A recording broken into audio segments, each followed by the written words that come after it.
Students, again welcome back to my channel. So friends, हम लोगों ने चैप्टर नंबर 2 जो है वो स्टार्ट किया था क्लास 10th का साइंस का, एसिड्स बेस एंड सॉल्ट, जिसमें हमने फॉर्मेशन देखी थी, कुछ केमिकल प्रॉपर्टीज देखी थी, फिजिकल प्रॉपर्टीज के बारे में हमने पढ़ा था। सो अब उसी चैप्टर को आगे कंटिन्यू करते हैं।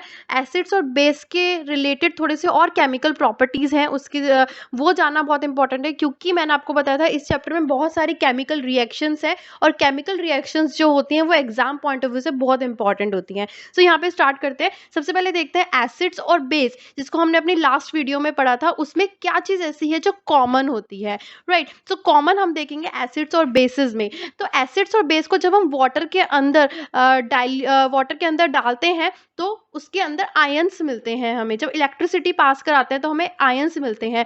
एसिड्स में क्या होता है, H+ आयंस होते हैं, यानी कि हाइड्रोजन आयंस होते हैं। तो जिसके ऊपर पॉजिटिव चार्ज होता है, अगर आपने 9th में पढ़ा हो तो उसको बोलते हैं कैटायन, राइट? तो इस तरह से कैटायन आयंस जो होते हैं, H+ आयंस जो होते हैं, जो रिस्पॉन्सिबल होते हैं एसिड को एसिडिक प्रॉपर्टीज बनाने में, किसी एक पर्टिकुलर सब्सटेंस की प्रॉपर्टीज एसिडिक बनाने में, वो होते हैं हाइड्रोजन आयंस, यानी कि कैटायंस, राइट? तो अब देखते हैं कि जब वाटर के अंदर इसको डाला जाता है, एसिड और बेस को वाटर सॉल्यूशन के अंदर डाला जाता है, तब क्या होता है। सो एक रिएक्शन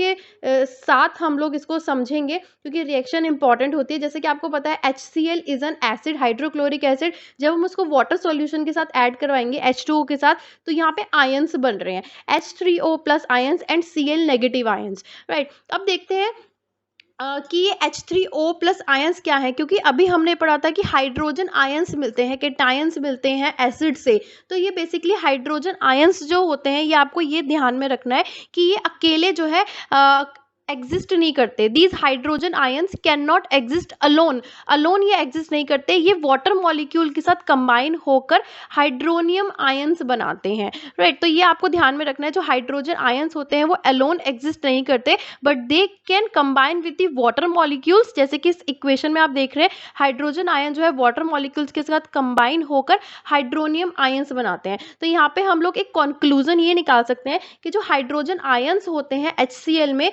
वो एब्सेंस ऑफ वाटर में नहीं हो सकते। जो हमें हाइड्रोजन आयंस मिलते हैं उसको वाटर की प्रेजेंस में ही किया जा सकता है, एब्सेंस ऑफ वाटर में नहीं किया जा सकता।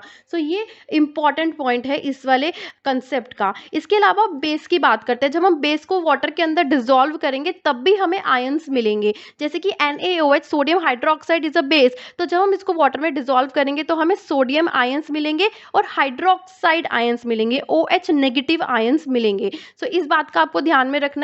यहाँ पे हमने दो चीजें देखी, एसिड्स की अलग है और बेस की अलग है। दोनों को ही जब हम वाटर में डिसॉल्व करते हैं तब हमें आयंस मिलते हैं, हाइड्रोजन आयंस मिलते हैं। बट अगर हम बेस को डिसॉल्व करते हैं, जैसे कि KOH, पोटेशियम हाइड्रोक्साइड, तो ये भी एक तरीके का बेस है। तो जब हम इसको वाटर में डिसॉल्व करेंगे तब भी हमें आयंस ही मिलेंगे, K+ ions and OH negative ions, right? तो OH है हाइड्रोक्साइड आयंस, तो इसमें नेगेटिव चार्ज है, इसलिए इसे बोलेंगे एनायंस, अगर आपने 9th में पढ़ा हो। इसी तरह से magnesium hydroxide is also a base. तो जहां पर भी आप OH देखेंगे वहां पर आपको पता चल जाना चाहिए कि ये एक बेस है। तो यहाँ पे जब हम वाटर के अंदर डिसॉल्व करेंगे तब भी हमें हाइड्रोक्साइड आयंस मिलेंगे। तो यहाँ पे हमने अभी तक पढ़ा है कि जितने भी एसिड्स होते हैं वो हाइड्रोजन आयंस बनाते हैं और बेस जो होते हैं वो हाइड्रोक्साइड आयंस बनाते हैं, और इसी इक्वेशन को बोलते हैं न्यूट्रलाइजेशन रिएक्शन। अपनी लास्ट वीडियो में हमने न्यूट्रलाइजेशन रिएक्शन को अच्छे से पढ़ा था, जिसमें एसिड्स और बेस को जब रिएक्ट करवाते हैं तब हमें सॉल्ट मिलता है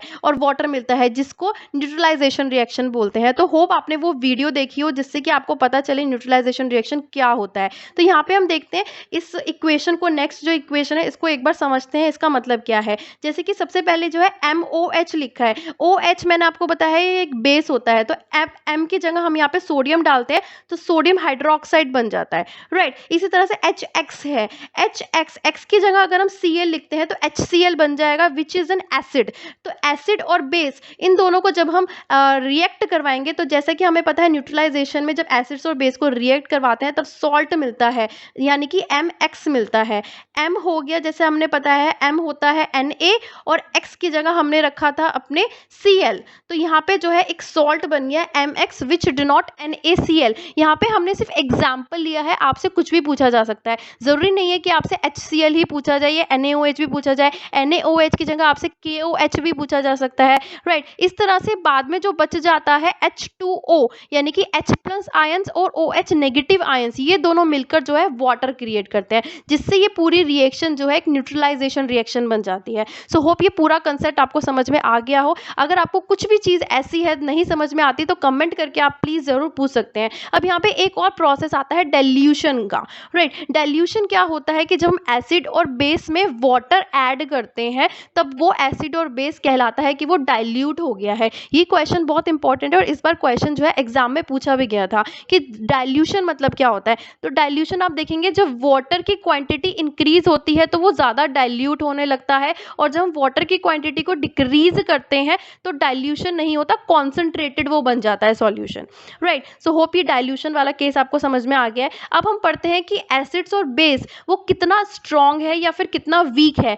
एसिड्स अगर कोई होते हैं जैसे कि HCl एसिड हो गया, तो वो सल्फ्यूरिक एसिड हो गया, H2SO4 is also an acid, तो वो कितना स्ट्रॉन्ग है या फिर वो कितना वीक है। तो ये जो फंडा होता है स्ट्रॉन्ग एसिड का या स्ट्रॉन्ग वीक एसिड का, ये बेस्ड होता है हाइड्रोजन आयंस पे। इसके लिए एक pH स्केल होता है, हमारे पास एक डिवाइस है जिसके थ्रू हम ये जिसके थ्रू हम मेजर करते हैं कि एक पर्टिकुलर सॉल्यूशन में कितने हाइड्रोजन आयंस हैं। जितने ज़्यादा हाइड्रोजन आयंस होंगे उतना ही ज़्यादा वो सॉल्यूशन एसिडिक होगा। तो बेसिकली एक pH स्केल होता है जिस पे जो वैल्यूज होती हैं वो 0 से 14 तक होती हैं। तो 0 वाला जो होता है वो बहुत ज़्यादा एसिडिक होता है और जो 14 वाला होता है वो बहुत ज़्यादा बेस होता है, राइट। तो इस तरीके का pH स्केल आप यहाँ देख सकते हैं। हम अच्छे से इसको आज समझेंगे क्या क्या फंडा होता है इसके पीछे का। तो जैसे कि pH स्केल है, मैंने आपको बताया था इस पे जो नंबर्स होते हैं वो 0 से 14 तक होते हैं। बिल्कुल लेफ्ट हैंड साइड जो है 0 होगा और राइट हैंड साइड जो होगा वो 14 होगा। तो यहाँ पे और सेंटर में अगर आप देखेंगे, सेंटर में देखेंगे तो 7 नंबर लिखा हुआ है विच इज डिनोट न्यूट्रल। तो 7 पे कोई सॉल्यूशन अगर होगा तो वो न्यूट्रल होगा, यानी कि ना वो एसिड होगा ना वो बेस होगा। तो दैट सॉल्यूशन इज न्यूट्रल, जो कि न्यूट्रलाइजेशन में हमने पढ़ा है NaCl। NaCl है एक न्यूट्रल। तो अब बात करते हैं 0 वाली। जो 0 पे आप देख रहे हैं इस वाली स्केल में हाइड्रोजन आयन बहुत ज़्यादा है। तो मैंने आपको बताया था जहाँ हाइड्रोजन आयन ज़्यादा हो जाएंगे तो वो सॉल्यूशन जो है एसिडिक हो जाएगा। तो 0 से लेकर 7 तक की जितनी भी वैल्यूज होंगी वो सारी एसिडिक सॉल्यूशन को रिप्रेजेंट करेगी, और जो 0 पे होगा वो सबसे ज़्यादा हाईली एसिडिक सॉल्यूशन हो जाएगा। सो होप ये आपको क्लियर हो गया। एसिडिक मीडियम, कोई भी सॉल्यूशन की अगर pH वैल्यू 0 से 7 के बीच में आती है तो वो पर्टिकुलर सॉल्यूशन एक एसिडिक मीडियम का हो जाएगा। अब हम चलते हैं राइट हैंड साइड पर जिसमें 14 मैंने आपको बताया था। तो इसमें हाइड्रोक्साइड आयंस की क्वांटिटी ज़्यादा है। तो जहाँ पर हाइड्रोक्साइड आयंस की क्वांटिटी ज़्यादा होगी वो पर्टिकुलर सॉल्यूशन बेसिक हो जाएगा, बेसिक मीडियम का हो जाएगा। और जो 14 पर आएगा वो हाईली बेसिक होगा, यानी कि हाईली एल्कली होगा। बेसिक को हम एल्कली भी बोलते हैं। सो होप ये पूरा आपको समझ में आ गया है। 0 से 7 के बीच में एसिडिक, 7 से 14 तक बेसिक, और जो 7 होता है that is neutral, not acidic, not neither acidic nor base. So अब देखते हैं हाइड्रोजन आयंस जो है, बेसिकली सब चीज़ें जो है हाइड्रोजन आयन पे जैसे अब डिपेंड कर रही है। जितने ज़्यादा हाइड्रोजन आयंस होंगे एक सॉल्यूशन में वो पर्टिकुलर जो सॉल्यूशन है वो स्ट्रॉन्ग एसिड हो जाएगा। तो सब चीज़ें जो है डिपेंड कर रही है नंबर ऑफ हाइड्रोजन आयन पे and number of hydroxide ion पे। अगर हाइड्रोजन आयन ज़्यादा है तो वो स्ट्रॉन्ग एसिड हो जाएगा, अगर वो हाइड्रोजन आयन कम है तो वो एक वीक एसिड हो जाएगा, right. So different amount of hydrogen ion present होते हैं डिफरेंट सॉल्यूशंस में। तो वो डिपेंड करेगा कि कितने हाइड्रोजन आयन है। अगर एक एसिड में ज़्यादा हाइड्रोजन आयन है तो that acid will set to be the strong acid, और अगर if that acid will give less hydrogen ion तो वो जो एसिड है वो वीक एसिड हो जाएगा। सो होप ये सारी चीज़ें आपको समझ में आ रही हैं। इसके अलावा स्ट्रॉन्ग बेस और वीक बेस की हम बात करते हैं, क्योंकि एक बेस में हाइड्रोक्साइड आयंस होते हैं, OH नेगेटिव आयन होते हैं। तो जितना ज़्यादा OH नेगेटिव आयन होगा वो जो बेस होगा वो उतना ही ज़्यादा स्ट्रॉन्ग होगा। अब हम बात करते हैं एक छोटा सा कंसेप्ट और दे रखा है, pH इन एवरीडे लाइफ। ये जो कंसेप्ट है मैंने इसलिए इसको इंक्लूड किया क्योंकि इस बार एग्जाम में ये क्वेश्चन जो है पूछा गया था। यहाँ पे जो एक normal plant body, animal body का जो पीएच होता है वो 7 से 7.8 के बीच में होता है। और आपको पता है एसिड रेन एक कंसेप्ट था 9th क्लास में, तो अगर रेन वाटर जो है एसिडिक हो जाता है यानी कि उसका पीएच 5 से कम हो जाता है तो वो रेन जो है वो एसिडिक रेन हो जाएगी। और वही वाला जो एसिड रेन का जो वाटर है अगर वो रिवर में जाकर मिल जाएगा, रिवर वाटर के साथ जाकर मिल जाएगा, तो उसका पीएच भी कम हो जाएगा। 5.6 से जिसका पीएच कम हो जाएगा वो एसिड हो जाएगा। और इसलिए जो रिवर में जो एक्वेटिक लाइफ होती है यानी कि फिशेस वगैरह होती हैं उनके सर्वाइवल में फिर डिफिकल्टी आती है। तो ये सब चीज़ें हमने देख ली। एसिड रेन का जो इम्पैक्ट होता है नॉर्मल एक्वेटिक लाइफ पे वो बहुत ज़्यादा डेंजरस होता है। सो इस बात का आप ध्यान रखेंगे कि जो नॉर्मल बॉडी का जो पीएच होता है वो 7 से 7.8 होता है, और जब ये नीचे जाने लगता है यानी कि कम होने लगता है तो वो एसिडिक मीडियम जो है बढ़ने लगता है। अब हम अपने डाइजेस्टिव सिस्टम की बात करते हैं। इसको हम ब्रीफली अलग से चैप्टर है वो उसमें पढ़ेंगे, बट अभी आपको ये समझना जरूरी है कि जो हमारा स्टमक होता है वो हाइड्रोक्लोरिक एसिड जो है वो रिलीज करता है।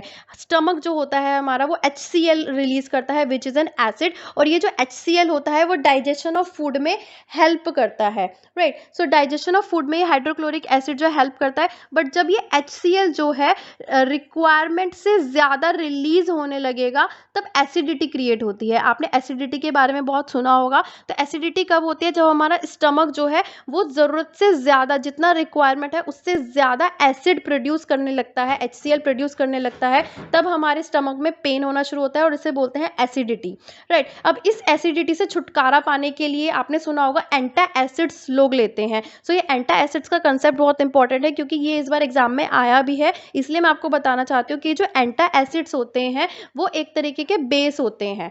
एंटा मतलब अपोजिट, एसिड्स का अपोजिट बेस। तो एसिड को जो न्यूट्रलाइज कर सके वो होता है बेस, राइट। क्योंकि हमने न्यूट्रलाइजेशन में रिएक्शन में पढ़ा था कि एसिड्स और बेस मिलकर न्यूट्रलाइज हो जाते हैं, तो इसलिए इस एसिडिक मीडियम को न्यूट्रलाइज करने के लिए हमें बेस चाहिए। तो एंटा एसिड्स जो होते हैं नॉर्मली जो मार्केट में एंटा एसिड्स जो मिलते हैं उनकी जो प्रॉपर्टी होती है या उनका जो मीडियम होता है वो बेस होता है। और वो कैसे वर्क करते हैं? ये जो है एक्सेस एसिड को न्यूट्रलाइज कर देते हैं। सो होप ये पूरा जो कंसेप्ट है वो क्लियर हो गया, क्योंकि इस बार एग्जाम में जैसे जैसे क्वेश्चंस आए हैं उसमें आपके कंसेप्ट क्लियर होना बहुत ज़रूरी है। अगर आपके कंसेप्ट क्लियर है तो आप किसी भी टाइप का क्वेश्चन जो है वो सॉल्व कर सकते हैं। तो एक एग्जाम्पल आपको ध्यान में रखना है एंटा एसिड का, which is magnesium hydroxide. It is a mild base जिसको हम यूज़ करते हैं एज अ एंटा एसिड्स ताकि एसिडिटी को रिमूव किया जा सके। एक और चीज़ है पीएच से रिलेटेड, टूथ डिके, जो दांतों में कहते हैं जिसके कीड़ा लग जाना। सो हमारे जो पीएच होता है, माउथ का जो पीएच होता है वो अगर 5.5 से कम होने लगता है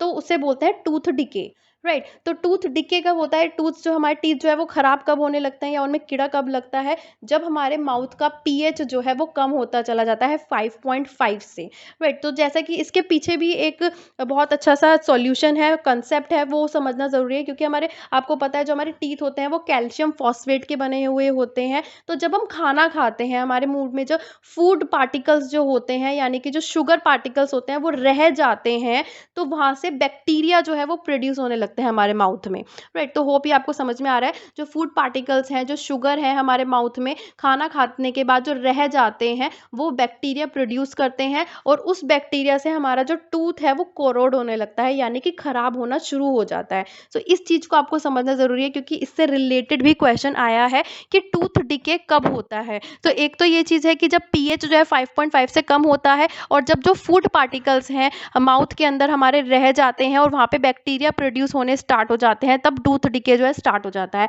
अब टूथ डिके को प्रिवेंट कैसे किया जाए, इसको साफ कैसे किया जाए? तो आपको पता है हम अब रोज जो है टूथपेस्ट करते हैं। तो ये क्वेश्चन इस बार एग्जाम में आया हुआ है, जो टूथपेस्ट होता है वो क्या होता है?